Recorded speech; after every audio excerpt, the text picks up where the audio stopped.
परम सत्कार्यों गुरु प्यारी साध संगत जी, राधा स्वामी जी। साध संगत जी, कुछ ही दिनों में सबसे बड़ा त्योहार यानी दिवाली आने वाली है और हम अपनी तरफ से सारी संगत को दिवाली की शुभकामनाएं देते हैं जी। साध संगत जी, इस वीडियो में आप जानेंगे कि डेरे में दिवाली कैसे मनाई जाती है जी, और आप ये भी जानेंगे कि एक बार दिवाली वाले दिन डेरे में बाबा जी ने सेवादारों की एक मीटिंग बुलवाई थी जी, और उसके बाद जो कुछ हुआ वो भी इस वीडियो में आप जरूर सुनिए जी। इसीलिए वीडियो में आखिर तक बने रहिए जी। साध संगत जी, जब भी दिवाली आती है तो हम लोग अक्सर एक दूसरे को गिफ्ट और मिठाइयाँ बांटते हैं जी, घर में दीपक जलाते हैं, खुशियां मनाते हैं। लेकिन क्या हम दिवाली वाले दिन उन महान पुरुषों को याद करते हैं जिनकी वजह से हर घर में दीप जलाए जाते हैं? अगर हम अपने बच्चों से पूछें कि दिवाली क्यों मनाई जाती है, तो आधे से ज्यादा बच्चे इसका सही जवाब नहीं दे पाएंगे जी, क्योंकि हमने उन्हें अभी तक बताया ही नहीं है कि कोई भी त्योहार मनाने के पीछे सोच क्या है जी। किसी ने बाबा जी से एक बार पूछा था कि बाबा जी, हम सत्संगी हैं, तो क्या हमें दिवाली मनाने चाहिए? बाबा जी ने बड़ी ही सरलता से इस सवाल का जवाब दिया था जी कि बेटा, बड़ी खुशी से मनाने चाहिए, लेकिन हमारा मकसद सिर्फ एक दूसरे को गिफ्ट और मिठाइयाँ बांटना नहीं होना चाहिए। हमें दिवाली वाले दिन उन महान पुरुषों को भी याद करना है जिसके कारण हम सब दिवाली मनाते हैं। आगे बाबा जी ने कहा कि हिंदू दिवाली इसलिए मनाते हैं क्योंकि दिवाली वाले दिन श्री राम जी 14 साल का वनवास काटकर वापस अयोध्या लौटे थे जी। और सिख दिवाली इसीलिए मनाते हैं क्योंकि इस दिन गुरु साहब लौटे थे जी। हम इन महान पुरुषों को तो याद करते नहीं और कह देते हैं कि हमने त्योहार मना लिया। हर त्योहार के पीछे एक सोच, एक वजह है, और हमें उस दिन उस सोच और उस वजह को जरूर याद करना चाहिए और अपने बच्चों को भी बताना चाहिए जी।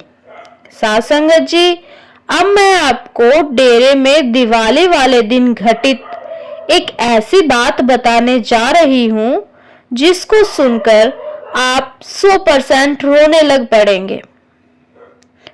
बाबा सावन सिंह जी के समय की बात है जी। एक बार दिवाली वाले दिन बाबा जी ने डेरे में सभी सेवादारों की मीटिंग बुलवाई थी जी। ये वो सेवादार थे जो डेरे में ही रहते थे।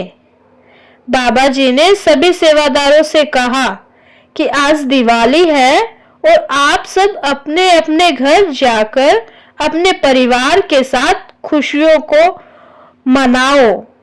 खुशी से ये त्योहार जरूर मनाएं। जो सेवादार घर जाना चाहते हैं वो खुशी से जा सकते हैं जी।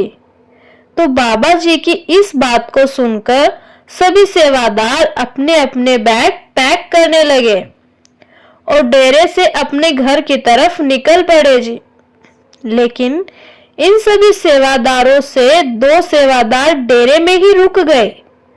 साध संगत जी, वो इसीलिए रुके थे क्योंकि दिवाली वाले दिन सभी लोग डेरे से जा चुके थे और बाबा जी उस दिन अकेले थे। तो सेवादारों ने सोचा कि आज हम बाबा जी के साथ ही दिवाली मनाएंगे। सेवादार बाबा जी के पास बैठ गए और सेवादारों ने बाबा जी से रूहानियत के बारे में बहुत कुछ पूछा।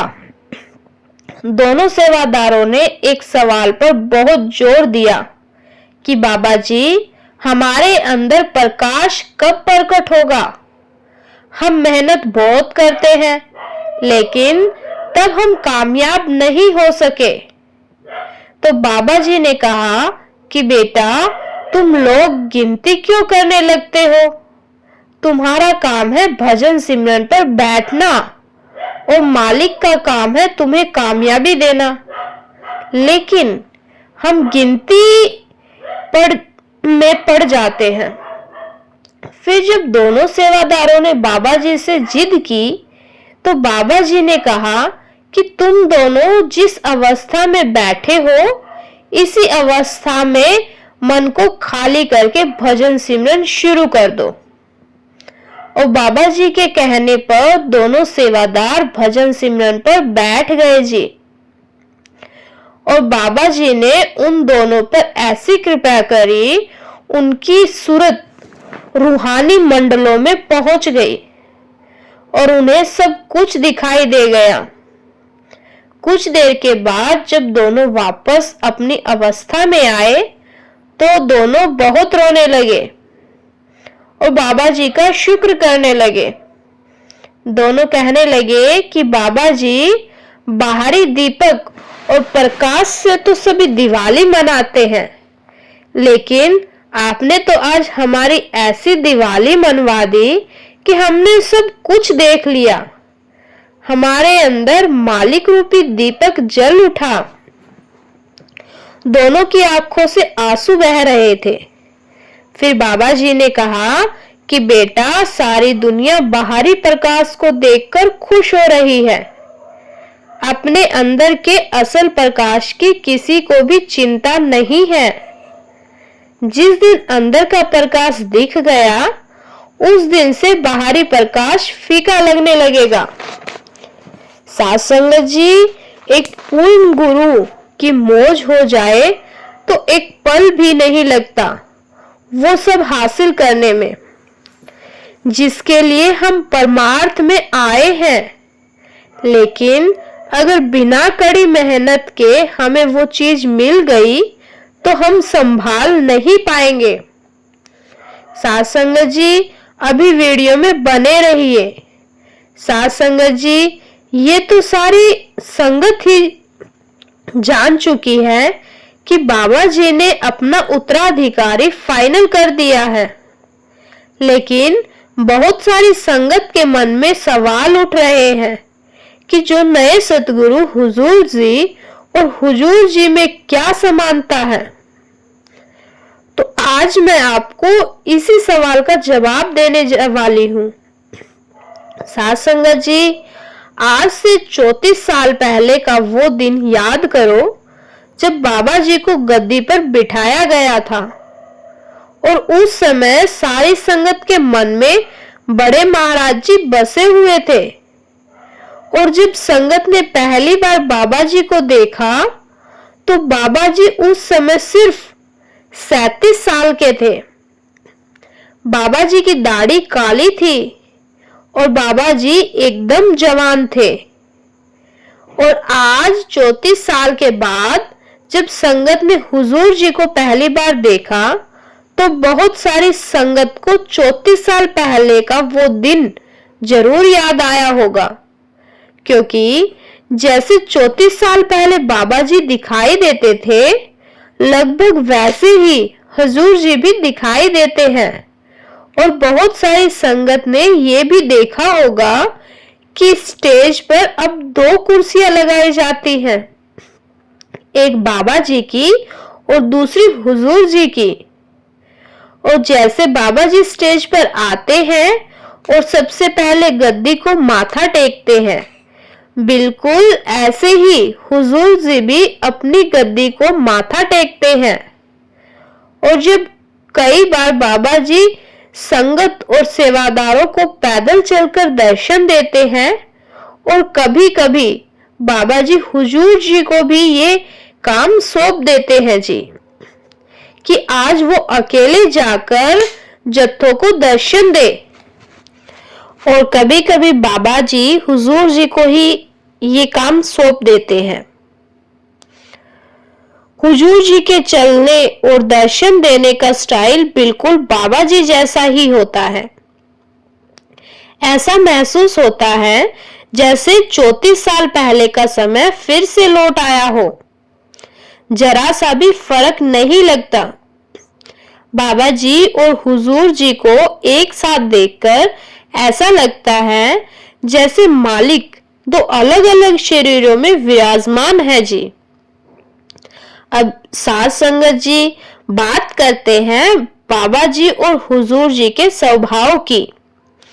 आप सबने कई बार सुना होगा, जब बड़े महाराज जी कह रहे होते थे कि मेरे कहने पर तो तुम भजन सिमरन करते नहीं, अगली सरकार डंडे वाली आएगी, फिर तुम सब भजन सिमरन करोगे। बड़े महाराज जी के कहे अनुसार ये बात बिल्कुल सही भी है कि बाबा जी संगत को प्रेम से तो समझाते हैं और जहां कठोर होना पड़े वहां कठोर भी हो जाते हैं। और 1.5 महीने पहले की बात आप सबको याद होगी कि जब बाबा जी ने हुजूर जी को उत्तराधिकारी चुना था तो कहा था हुजूर लौट आए हैं। साथ संगत जी, हुजूर महाराज जी बड़े ही नरम स्वभाव के थे और नए सतगुरु हुजूर जी भी बड़े ही नरम स्वभाव के हैं। लेकिन साथ संगत जी, इसका मतलब ये नहीं कि अगर गुरु नरम स्वभाव के हैं तो हम लापरवाह हो जाएं। हम किसी स्कूल में पढ़ने वाले बच्चे नहीं हैं कि टीचर सख्त आए तो पढ़ाई करने लगे और अगर टीचर नरम आ जाए तो पढ़ाई छोड़कर शरारतें करने लगे। हम परमार्थ से जुड़े हैं। गद्दी पर बाबा जी हैं या हुजूर जी, हमें तो दोनों गुरुओं की शिक्षाओं पर अमल करना है जी। साथ संगत जी, अब मैं आपको कुछ ऐसी बातें बताऊंगी जो हमें दिवाली पर करने की कोशिश जरूर करनी चाहिए जी। इन बातों का रूहानियत से तो कुछ लेना देना नहीं है, लेकिन ये एक प्रकार की सेवा है जी। और जब हम ये काम करेंगे तो हमारे मन में निम्रता आने लगेगी। साथ संगत जी, ज्यादा कुछ नहीं, अगर आपके आसपास कोई मजबूर गरीब परिवार देखे तो उस परिवार के बच्चों को थोड़ी सी मिठाई और कुछ दीपक जरूर दीजिए, जिससे भी वो भी इस त्योहार को मना सके। और ये जरूरी नहीं कि ये काम सिर्फ सत्संगी ही करे, ये काम तो कोई भी कर सकता है। अगर आप सक्षम हैं तो ऐसा जरूर कीजिए। अगर हर परिवार अपने आसपास के सिर्फ एक परिवार की छोटी सी मदद दिवाली पर कर देता है तो सोचो कितने करोड़ ऐसे परिवार होंगे जो दिवाली नहीं मना पाते और आपकी वजह से वो परिवार और उसके बच्चे दिवाली मना सकेंगे। कोशिश करें कि आप पैसे ना दें, मिठाई ही दें, क्योंकि अगर किसी ने आपके दिए पैसे का गलत इस्तेमाल कर दिया तो आप भी उसमें भागीदार बन जाओगे। ऐसा मैं इसीलिए कह रही हूं क्योंकि एक बार किसी ने बाबा जी से यही सवाल किया था। उस दिन सवाल जवाब कार्यक्रम में एक भाई ने पूछा था कि बाबा जी, अगर हम किसी को पैसे देते हैं और अगर वो उन पैसों से गलत काम कर देता है तो क्या हमारे भी कर्म बनेंगे? तो बाबा जी ने उस भाई को समझाया था कि बेटा, अगर आपके दिए पैसे का कोई गलत इस्तेमाल करता है तो उसके इस गलत काम में आप भी तो भागीदार हुए ना। क्योंकि आपके पैसे देने की वजह से ही तो उसने गलत काम किया। इससे अच्छा आप जरूरतमंद को रोटी, कपड़ा आदि दे दो। साध संगत जी, बाबा जी भी हमेशा सिखाते हैं कि इंसानियत के नाते जरूरतमंद की मदद जरूर करो। इसीलिए दिवाली जैसे बड़े त्योहार पर किसी मदद जरूर करें। साध संगत जी, इसी के साथ मैं आपसे विदा लेती हूँ। जो संगत वीडियो सुनकर कमेंट में राधा स्वामी नहीं लिखती, उनसे विनती है राधा स्वामी जरूर लिखा कीजिए जी, और वीडियो को दूसरी संगत के साथ जरूर शेयर करने की सेवा करें जी। और जो संगत पहली बार इस चैनल पर वीडियो देख रही है, उनसे भी विनती है जी, संगत के अपने इस चैनल को सब्सक्राइब करना ना भूले जी। गुरु प्यारी साध संगत जी, राधा स्वामी जी।